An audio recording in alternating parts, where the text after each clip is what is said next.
Mga dahilan kung bakit marami ang nagre-reserve sa Sapphire Residences.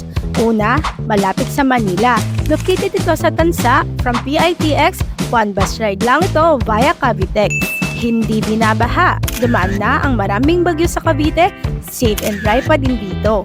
Maganda, matibay at malaki ang bahay. May floor area na 58 square meter at lot area na 44 square meter. Perfect na perfect ito sa family mo.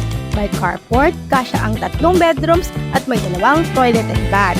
Very affordable ang monthly TP at 5K lang ang reservation fee. Kaya kung matagal ka nang naghahanap ng bahay, dito ka na kumuha. Magmadali ka na habang may available pa. This is your chance at ayoko sanang ma-miss mo itong opportunity na ito. Kung interesado ka, let me know para matulungan kitang mag-reserve or mag-set ng next steps. I-message or call mo lang ako. It's me, Kat Enrico. Till next time!